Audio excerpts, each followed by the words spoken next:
Want to be a better leader?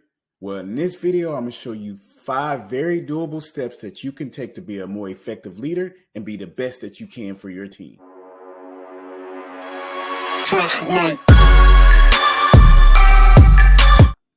Hi, everyone. My name is Danny. It's not always easy to know how to become a better leader. That's why I put together this video with 5 very doable steps that you can take to improve your leadership skills and get the results that you want. So let's get started. To get to where you need to be, you have to first know and understand where you currently are. And that's why the first step to becoming a better leader is an assessment. An assessment is an important part to identifying areas that will benefit from improvement. An assessment can also help reveal blind spots or areas of opportunity for growth. It can also call out strengths that you might not have been aware of so that you can better leverage, as well as all this gives you a better understanding of how to lead your team more effectively. Moreover, taking the time to really complete an assessment can be an eye-opening experience, and the information and insights gained are valuable for your ongoing development and professional growth. Now, the type of self-assessment you take, it can vary, and you really want to find one that has good quality questions that give you very good insight into how effective you are as a leader. And there are both free options and there are paid options that you might have available to take a self-assessment. For the free options, a simple online search of free online self-assessments or free self-assessments going to give you tons of results with different questionnaires and different type of programs that are free that you can download and sit there and answer and go through and get a good snapshot or at least a good ideal of where you are as far as a leader. Now, a self-assessment is great, but it's one-sided. A singular perspective is not the most accurate or the greatest foundation to build upon to become a better leader. So you really want to get the perspective of others. And that's when you need to seek external feedback. And there's several different ways that you can get feedback from others to complement your self-assessment or your assessment of your own skills. The most common way, and sometimes we don't even ask for it, we get it regardless, is feedback from our current manager.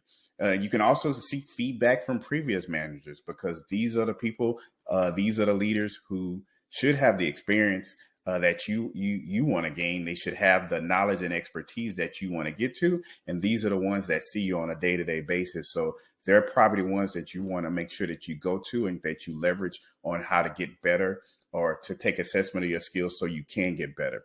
Then you have your peers and your colleagues. They're the ones that tend to be more honest and upfront about direction and feedback if you go and seek with them. And so don't ignore your peers and colleagues. And a lot of times this could be tough because sometimes we see them as competition. But if you really want to grow and you really want to get a good assessment and baseline of what you need to do to get to where you want to be, you really got to seek feedback from your peers and colleagues. And then don't forget your subordinates. So if you're already in a leadership role and you have people who work under you or for you, that's part of your team, you can't ignore their feedback because a lot of times if they're open and courageous, they'll give you the best feedback on how you can better lead them or be a better leader in general.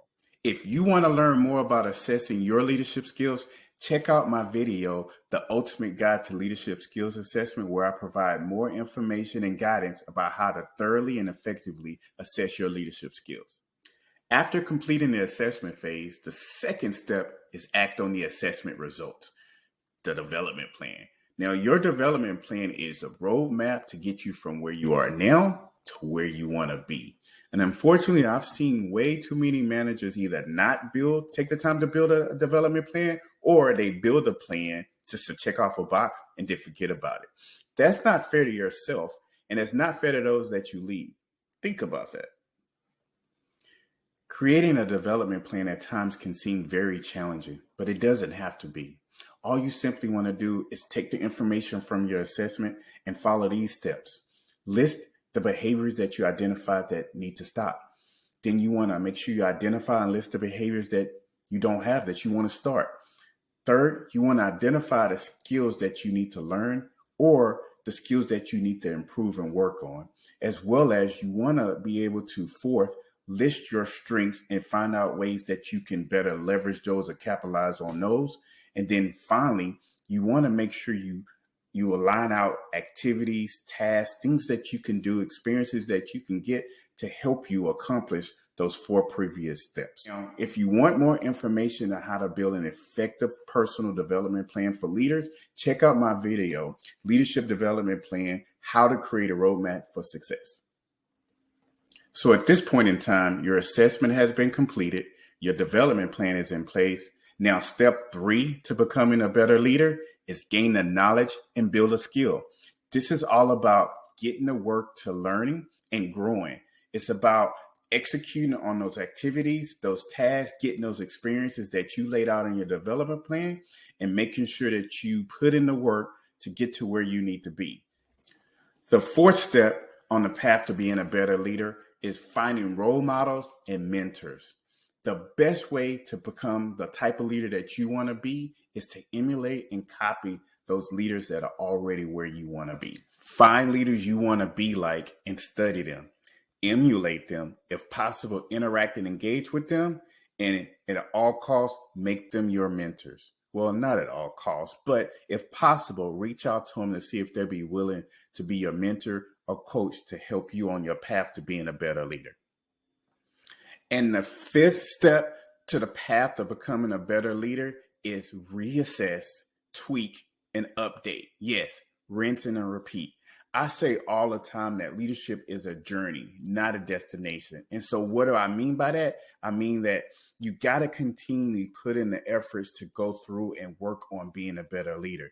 Even the great leaders continue to do things to help them elevate and learn more about being a better leader. And so you got to continue to go through the process of assessing your skill set. You got to continually go through the process of, once you have an assessment of your skill set, to put together a quality development plan, to act on that development plan, to execute the activities that's going to get you the skills, to find role models and coaches and keep them in your lives that help you become the leaders that you want to be, and then doing it all over again. It is a never ending story. And over time, what you'll find is you'll have small wins here and there. You'll have small growth here and there that are combined. And next thing you know, you'll be the type of leader and you'll be the caliber of leader that you want to be, but you still got to keep growing. Before I go, I want to share one more step to help you become that better leader you want to be. A bonus step, as you can say, and that's define your purpose as a leader. Look, if you do this and not think consciously, go through the efforts of understanding why you want to be a great leader and why you want to improve, at the end, it might just not be sustainable.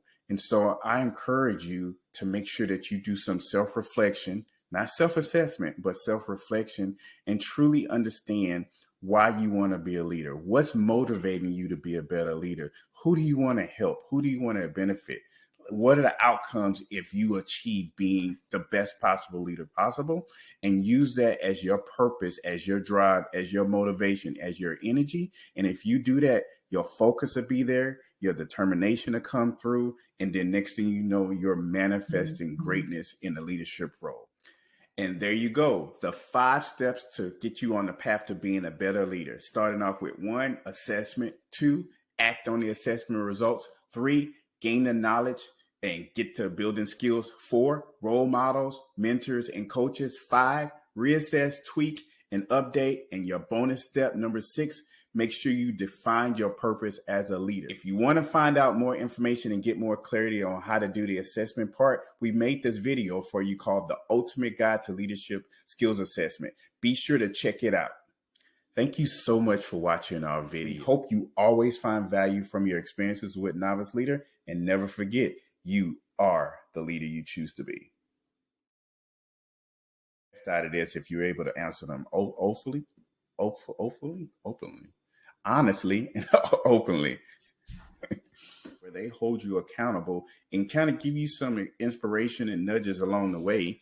Blah, blah, blah, blah. Also trying to find out how to